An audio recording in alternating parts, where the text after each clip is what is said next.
Well, gradually improving things since this past weekend's winter storm. Today, we finally got back into some sunshine in at least most of the area. Skies are clear outside right now. Temperatures are dropping. We're down to 21, and I think we're going to get colder tonight versus last night because we don't have that cloud cover acting like a blanket. Last night, we had a low of 16 in Springfield. We're going colder tonight.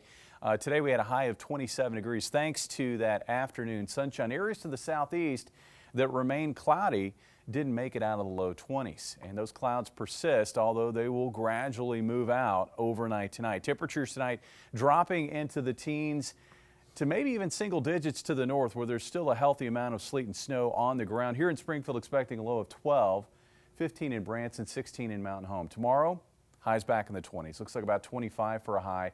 Very similar readings to what we experienced today, but it should be a brighter day from start to finish. That's good news. Tomorrow night, we'll have clear skies, dip back into the low to mid-teens for lows, and then on Thursday, it'll be a race against incoming clouds. That will dictate just how warm we can get, but it is our best opportunity, our only opportunity really, to get above the freezing mark in any significant way this week. It looks like a high of about 35 in Springfield, 35 in Monette. Areas to the northeast may manage to get into the upper 30s before clouds roll in during the afternoon. I do expect those clouds to roll in during the morning hours across southwest Missouri and northwest Arkansas. Let's talk about that incoming storm. The pieces of that next storm, well, it's not all consolidated just yet, but we have a piece here in Arizona and we have a piece west of Washington State.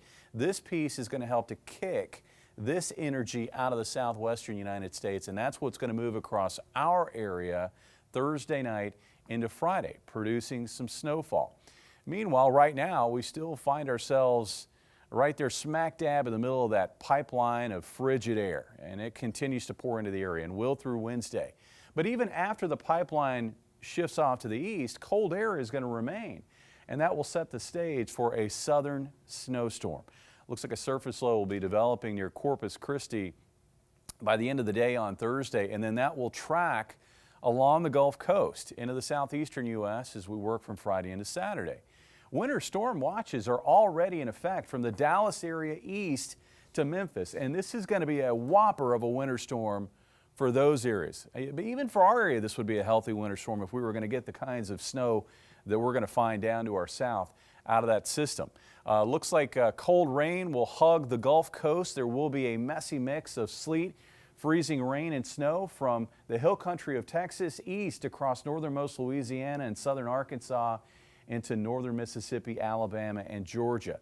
And then just north of that, there will be a very healthy stripe of snow from probably around the Dallas-Fort Worth area east across Little Rock into western Tennessee. Notice how it looks like the heavier snow will be just to our south across areas of Arkansas, just south of the state line. Dry air is going to kind of battle our snow amounts here north of the state line, but I do expect accumulations. Looks like 6-inch plus totals across Arkansas. Meanwhile, areas to the north, looks like we'll see amounts generally less than an inch north of I-44. Here in Springfield, 1 to 2. Areas south of the state line will see amounts of around 2 to as much as 4 inches of snowfall. Once we get past the weekend, temperatures try to recover a bit with highs back in the upper 30s Saturday and Sunday. Guys? Okay, thank you, Jamie. Health